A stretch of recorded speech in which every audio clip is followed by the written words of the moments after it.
Hi Momo. First, let me start off by saying my name is Shelly, and I wanted to let you know that I love your videos. I think you're really inspirational. So I don't know if you'll be able to help me with what I'm going to talk about, but nonetheless, it's worth a try. And if anything, maybe you could give me some suggestions on how to handle this. Last year, around April, I was looking at the CPSC website. That's the Consumer Product Safety Commission website, and looking for a recall for my daughter's, something of my daughter's. And I ended up coming across 2 recalls having to do with playground slides from a company called Miracle. One of them had to do with exposed metal surfaces, and one of them having to do with spiral slides. There's a strangulation hazard having to do with the drawstrings on kids' clothing and stuff. Kids were getting strangled by their drawstrings getting caught on parts of the slide, and they'd go down the slide and they'd choke.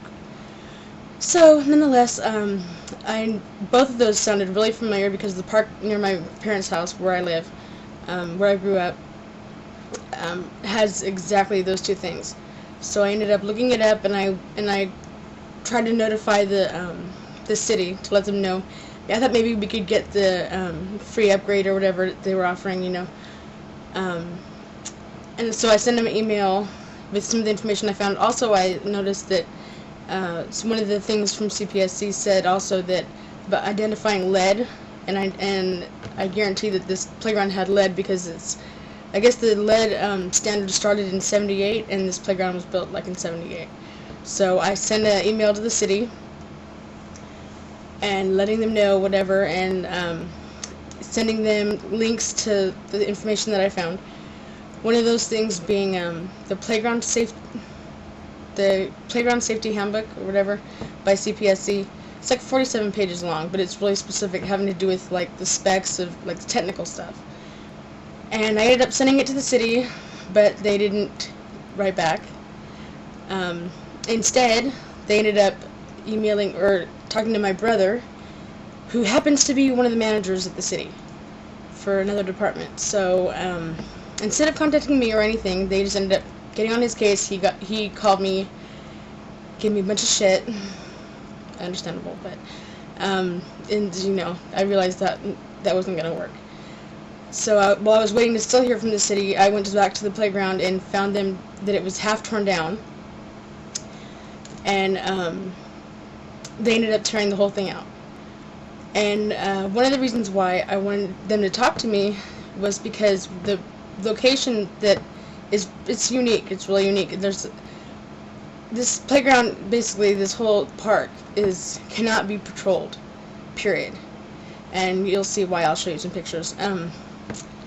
So they ended up having it torn down, and I walked, there's a trail that connects 2 parts of the city that happens to be here, on the park's grounds. And I ended up finding that a homeless person had been living there, and that's kind of why I wanted them to contact me, because I wanted them to get our input, on how people would actually be going to that, what could be replaced by, but they didn't contact me at all. So I ended up realizing that I'm gonna have to go a different route, out of all fairness to my brother. And I ended up putting together a whole bunch of information. I started doing research on the internet. I figured, I wasn't gonna expect them to find all the money, because that stuff costs a lot of money, playground equipment and everything else. And I ended up looking for funding on the internet, and I ended up putting up a blog on Yahoo's. It's called 360. It's, I guess, their community thing. And so I ended up putting it together on there, and I figured that I could have called the paper, very easily, and I didn't. I figured if I let the people in the community know that lived around in the park, that they would actually be, that they'd stand up and, put their input in, and, did everything, that they would take it from there. So I ended up working my ass off putting this stuff together. I ended up So after I got it all together on the internet, at the 360 place, I ended up getting pieces of paper, and I ended up sticking them on every other mailbox, like in the streets that are adjacent to the park. I put out, I think, at least like over 200, and I got like maybe 3 responses, maybe one decent one, but other than that, that was it. So everybody decided just to call the city instead.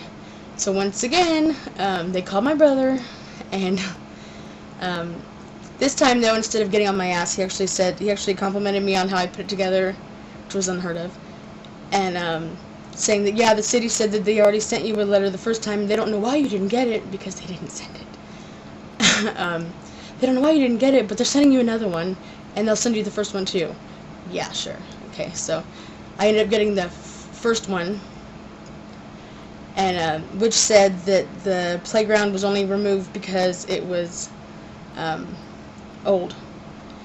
They said that it was inspected by his inspector, and that it was deemed as safe, which is BS. And so what I found out during my research, I found out that it actually the playground handbook was law now. It wasn't just recommendations anymore.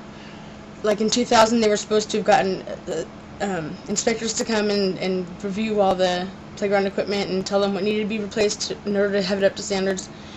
And by 2003, I think, is when it had to be done. And they had all kinds of funding available, and they were awarded, I think, a few different awards, grants, whatever.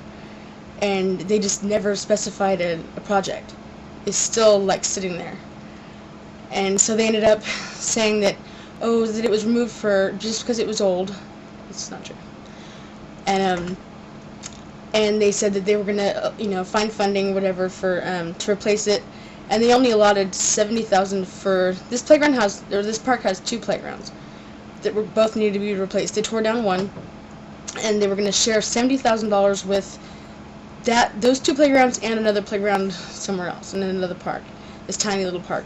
And $70,000 doesn't even cover one playground. I know it sounds ridiculous, but it's true. And so, and I ended up, they said they ended up having a park, like they hired some company. They had this set up before I even said anything in the first place. But they had a company set up to do a review of all the parks and blah blah, and what they should have done a long time ago. And they ended up having them. They did like this huge report, which basically said everything I said. That the money wasn't going to cover it, that the playgrounds were not up to code, and that, come to find out, there's like 3 other ones that also aren't up to code, that still aren't up to code. And the city just doesn't talk about it.